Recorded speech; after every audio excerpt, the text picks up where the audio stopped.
السلام علیکم ورحمۃ اللہ وبرکاتہ۔ اعوذ باللہ من الشیطان الرجیم، بسم اللہ الرحمن الرحیم۔ فإن مع العسر يسرا، إن مع العسر يسرا، فإذا فرغت فانصب وإلى ربك فارغب۔ صدق اللہ العلی العظیم۔ اللہم صلی علی سیدنا ومولانا محمد النبی الأمی وعلى آلہ واصحابہ وبارک وسلم وصل علیہ۔ معزز سامعین و سامعات، پارہ نمبر 30 سورۃ علم نشرح اور اس کی آیات مقدسہ 5 تا 8 ہیں۔ اللہ رب العزت ہمیں ان آیات کا فہم اور شعور عطا فرمائیں اور عمل کی توفیق اور صلاحیت عطا فرمائیں۔ میرے عزیزو، کل بھی عرض کیا تھا کہ اللہ رب العزت کی یہ سچی تاریخ، رسول اللہ صلی اللہ علیہ وسلم کی سیرت، یہ ہمارے غور و فکر کے لیے ہے۔ محض عقیدت رسول اللہ صلی اللہ علیہ وسلم سے کافی نہیں ہے، آپ سے محبت، آپ صلی اللہ علیہ وسلم سے عقیدت، ہم آپ پہ جان نشاور کرتے ہیں، یہ ہمارے فرائض ہیں، ہماری زندگی ہے، ہماری روح ہے۔ لیکن ہم نے یہ بھی تو دیکھنا ہے کہ رسول اللہ صلی اللہ علیہ وسلم کی جو جد و جہد ہے اس کو ہم نے کتنا سمجھا ہے۔ آپ کا جو مشن تھا، اہداف تھے، ٹاسک تھے، اللہ کی رہنمائی کو غالب کرنے کے لیے آپ نے وقت کے ظلم کے نظام کا مقابلہ کیا، وقت کے جو سردار ہیں، حکمران ہیں، ان کا مقابلہ کیا، انہوں نے آپ کو تکلیفیں پہنچائیں، پریشان کیا، اور آپ نے اس کا مقابلہ کیسے کیا؟ میرے عزیزو، یہ بھی تو سمجھنا ضروری ہے۔ اگر سمجھیں گے تو آج کے دور میں ہم رسول اللہ صلی اللہ علیہ وسلم کی سنت کو زندہ کریں گے۔ اگر سمجھیں گے تو قیامت تک جو ہم کہتے ہیں کہ آپ ہمارے لیے اسوہ حسنہ ہیں تو اختیار کریں گے۔ تو محض اسوہ حسنہ کہہ دینے سے تو کافی نہیں ہے، ہر دور میں، یاد رکھیے میری بات، ہر دور میں قیامت تک کے لیے جتنی بھی تبدیلیاں آئیں گی، انقلابات آئیں گے، ترقیاں ہوں گی، ایجادات ہوں گی، بے شک کتنی ہی سائنس ترقی کیوں نہ کر دے، اس کی بنیادیں، اس کے بنیادی اصول و ضوابط وہ رسول اللہ صلی اللہ علیہ وسلم سے آپ کو ملیں گے، صحابہ اکرام سے ملیں گے۔ اس لیے ہم کوئی تشنا نہیں ہیں، پیاسے نہیں ہیں کہ کسی اور کی طرف دیکھیں۔ ہم پیاسے ہیں لیکن سچی رہنمائی جو قرآن پاک کی ہے، ہم پیاسے ہیں اس سچی جد و جہد کے جو رسول اللہ صلی اللہ علیہ وسلم نے کی ہے۔ ہم پیاسے ہیں کہ آپ صلی اللہ علیہ وسلم نے انسانیت کو آزادی دلائی، ظلم سے نکالا، وہ کیا طریقہ کار ہے، اس کی پیاس ہے ہمیں۔ ہم وہ سیکھیں گے، ہم وہ لیں گے، کہاں سے؟ رسول اللہ صلی اللہ علیہ وسلم سے لیں گے۔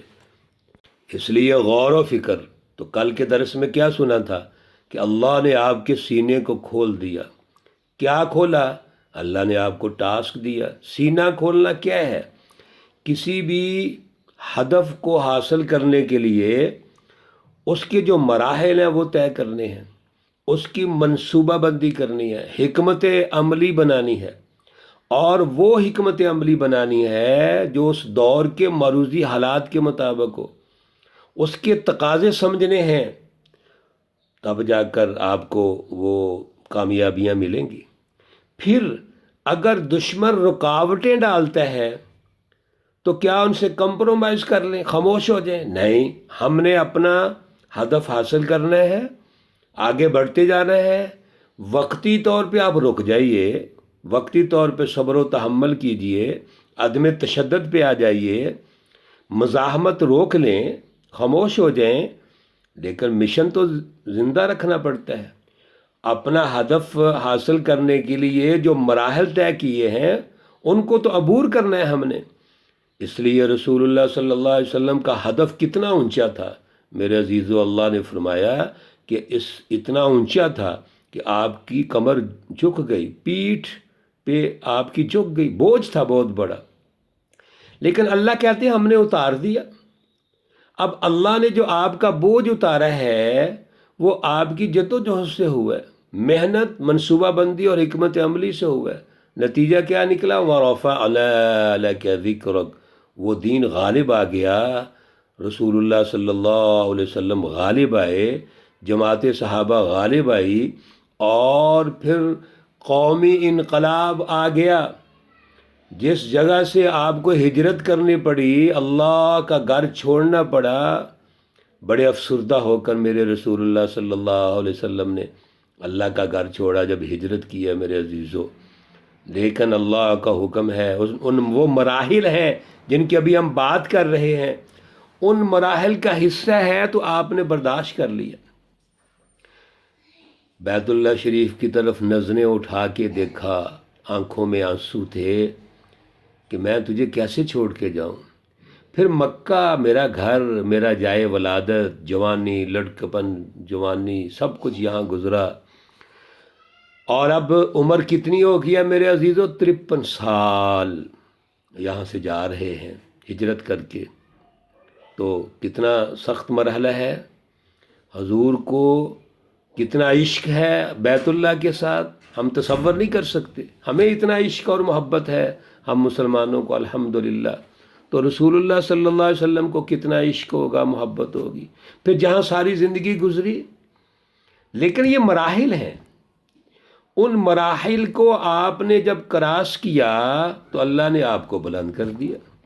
اس لیے اللہ نے اگلی آیات، آج کا جو درس ہے بڑا خوبصورت انداز ہے، خصوصاً وہ سچی جماعتیں جو انقلابات لانا چاہتی ہیں، دنیا میں تبدیلیاں پیدا کرنا چاہتی ہیں، دنیا میں انسانیت کی خدمت کرنا چاہتی ہیں، ظالم قومی اور بین المافیا کا مقابلہ کرنا چاہتی ہیں، میرے عزیزوں ان کے لیے بڑے ماڈل اصول ہیں۔ اللہ کہتے ہیں فَإِنَّ مَعَ الْعُسْرِ يُسْرًا، یاد رکھیے تنگیوں کے ساتھ آسانی ہے۔ ان حرف تاکید ہے، اللہ کہتے ہیں کہ بے شک تنگیوں کے ساتھ آسانی ہے۔ پھر فرمایا ان مع العسر یسرا، بے شک تنگی کے ساتھ آسانی ہے۔ کتنی تنگیاں آئیں جماعت سازی کے دور میں، کل بھی کچھ بات چیت ہوئی تھی۔ 13 سالہ مکی دور کتنا مشکل ہے۔ اللہ نے جو آپ کو ذمہ داری دی، آپ اللہ کے نبی بھی ہیں، آپ اللہ کے خلیفہ بھی ہیں، اللہ کی طرف سے آپ نے دنیا کے اندر اللہ کے دین کو غالب کرنا ہے، عدل کے سیاسی اور معاشی نظاموں کو غالب کرنا ہے، سماج اور معاشروں کی تشکیل کرنی ہے۔ یہ کتنے مراحل، کتنے مشکل کام، کتنا بوجھ، کتنی ترتیب۔ میرے عزیزو، آپ جب رسول اللہ صلی اللہ علیہ وسلم کی زندگی مبارک کا مطالعہ کرتے ہیں تو ایک گھر سے شروع ہو جائیے، خامند کے اعتبار سے، ماں باپ کے اعتبار سے، والدین کے اعتبار سے، پھر آپ چلتے جائیے آگے، اور اللہ کے نبی ایک بہترین انسان، بہترین دوست، غم گسار، یعنی ہر شخص کو عنوان کوئی بھی بنا لو، اور رسول اللہ صلی اللہ علیہ وسلم کو آپ رہبر سرپرست مان لیں تو میرے رسول اللہ صلی اللہ علیہ وسلم پیش پیش آپ کو نظر آئیں گے۔ آپ رہنما ہیں، ہر اعتبار سے قائد اور لیڈر ہیں میرے عزیزو۔ اس لیے رسول اللہ صلی اللہ علیہ وسلم پہ یہ جو بوجھ ہے بہت بڑا تھا، لیکن آسانیاں پیدا کی، اللہ نے آسانیاں پیدا کی۔ اور پیچھے سورۃ اللیل میں بھی آپ یہ سن چکے ہیں، اللہ رب العزت نے فرما دیا جو اعلیٰ مشن، اعلیٰ فکر لے کر دنیا کے اندر دین کو غالب کرنا چاہتے ہیں، دین کا سیاسی اور معاشی نظام لانا چاہتے ہیں، سائنسی نظام لانا چاہتے ہیں، ایجادات کرنا چاہتے ہیں، اللہ ان کے لیے آسانیاں پیدا کر دیتے ہیں۔ تو یہاں بھی اللہ نے آسانیاں پیدا کیں، لیکن دعاؤں سے نہیں، محنت سے، جد و جہد سے۔ فَإِذَا فَرَغْتَ فَانْصَبْ، بڑا اہم اصول ہے میرے عزیزو، توجہ کی ضرورت ہے۔ جب آپ فارغ ہو جائیں کس سے؟ ایک مرحلے سے، تو فَانْصَبْ، تو محنت کرو، یعنی دوسرا مرحلہ اختیار کر لو، رکنا نہیں ہے آپ نے۔ محنت کیا ہے؟ جو ٹاسک اللہ نے دیا اس کی جو پلاننگ کی، منصوبہ بندی کی، ایک مکمل کر لیا تو دوسرا شروع ہو گیا، دوسرا مکمل کر لیا تو تیسرا شروع ہو گیا۔ اس لیے رسول اللہ صلی اللہ علیہ وسلم رحمت للعالمین ہے، وما ارسلناک الا کافۃ للناس۔ کیا آپ صرف مدینۃ المنورہ کی جو ریاست بنی اس کے لیے تشریف لائے ہیں؟ نہیں، آپ نے ریاست مکہ بنائی، حجاز میں قومی انقلاب برپا کر دیا۔ تو اب قومی انقلاب آ گیا، حجاز میں تو تبدیلی آ گئی، آپ کا ذکر بلند ہو گیا، تو اب دنیا پڑی ہوئی ہے، تو آپ بین الاقوامی انقلاب کے لیے خطوط لکھتے ہیں۔ کل بھی بات ہوئی تھی، آپ نے شاہان عرب کو، عرب و عجم کو خطوط لکھے، بالآخر ان خطوط کے نتیجے میں فتوحات شروع ہو گئی، دنیا میں سپر پاورز کیسر اور کسرا سرنگوں ہو گئے، شکست کھا گئے، اور اللہ کا دین غالب ہوا۔ رسول اللہ صلی اللہ علیہ وسلم کی سچی جماعت صحابہ نے یہ کام کیا، فتوحات حاصل کیں، لیکن وہ بڑھتے چلے گئے، ایک جگہ پہ نہیں رکے۔ فَإِذَا فَرَغْتَ فَانْصَبْ، جتنی بھی فتوحات ہوئی ہیں، ایک فتح کرنے کے بعد خاموش ہو گئے، نہیں، اگلی فتح شروع ہوگی، یورپ تک، ایشیا تک دین کو غالب کیا ہے میرے عزیزو۔ اس لیے یاد رکھو، سچی جماعتیں جو انسانیت کی خدمت کرنا چاہتی ہیں وہ خاموش نہیں بیٹھتی، ایک ہدف حاصل کر کے دوسرے ہدف کی طرف۔ پھر جو آپ کا دشمن ہے، اس کے تھنک ٹینک ہیں، وہ تو ہر وقت آپ کے مقابلے میں سوچ رہے ہیں کہ آپ کو شکست کیسے دیں، اور اگر آپ ہاتھ پہ ہاتھ رکھ کے بیٹھ کے کامیاب ہونے کے بعد خوش ہو گئے اور بس خاموش ہو گئے تو میرے عزیزو وہ تو آپ کو شکست دے دیں گے۔ تاریخ کا مطالعہ کریں اگر تو ایسے ہی ہوا ہے۔ آخری بات بڑی پیاری، اللہ نے ارشاد فرمائی، وَإِلَىٰ رَبِّكَ، اور اپنے رب کی طرف فَارْغَب، دل لگاؤ، رغبت پیدا کرو۔ یہ جو کچھ جتنی جد و جہد ہوئی ہے رسول اللہ صلی اللہ علیہ وسلم نے کی، صحابہ نے کی، مراحل طے کیے، منصوبہ بندی کی، قومی اور بین الاقوامی انقلابات آئے، میرے عزیزو میں نے پہلے بھی عرض کیا، ہمارے لیے اسوہ حسنہ ہے، غور و فکر ہے۔ اب اللہ حضور سے کہہ رہے ہیں کہ جب آپ ایک مرحلے سے فارغ ہو تو اللہ سے تعلق قائم کرو، اللہ کو یاد کرو۔ کیا مطلب؟ کسی لمحے اللہ کو نہیں چھوڑنا، ہر لمحے، ہر مرحلے پر اللہ کو یاد رکھنا، آغاز میں بھی، درمیان میں بھی، اختتام بھی۔ اللہ کی مدد کے بغیر، اللہ کی سرپرستی کے بغیر میرے عزیزو کامیابی نہیں ہوتی۔ شیطان اور شیطانی جماعتیں بڑی سخت ہیں، ان میں بھی بڑی عقل ہے، ان میں بھی بڑی سمجھ ہے، دنیا کو غلام بنانے کے لیے، سرمایہ داری اور سرمایہ پرستی نظام کو غالب کرنے کے لیے بڑی بڑی سوچ ہے ان کے پاس، ان کے فلاسفر ہیں۔ تو اللہ سے ہم تعلق قائم کر کے اور اپنی عقلی، اپنی عملی اور تمام تر صلاحیتیں بروئے کار لا کر اللہ کی مدد سے آگے بڑھیں گے تو کامیاب ہوں گے۔ اس لیے وَإِلَىٰ رَبِّكَ فَارْغَب، جب بھی آپ ایک مرحلے سے فارغ ہوں تو اللہ کو یاد کرے، اور آخر میں بھی اللہ کو یاد کرنا ہے۔ میرے عزیزو، اللہ سے تعلق مضبوط کیجئے، اپنا دل اللہ سے جوڑیے، اپنی دماغی صلاحیتیں اللہ سے جوڑیے، عملی صلاحیتیں اللہ سے جوڑیے۔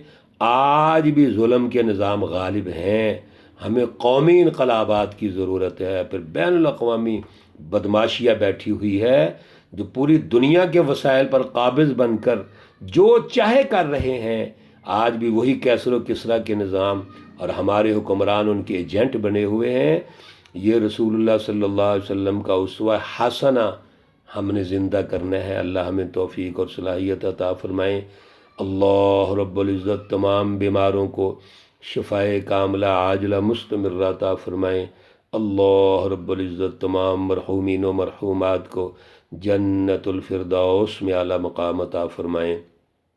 ربنا تقبل منا إنك أنت السميع العليم وتب علينا إنك أنت التواب الرحيم وصلى الله تعالى على النبي الأمي محمد وعلى آله وأصحابه أجمعين برحمتك يا أرحم الراحمين۔ السلام عليكم ورحمة الله وبركاته۔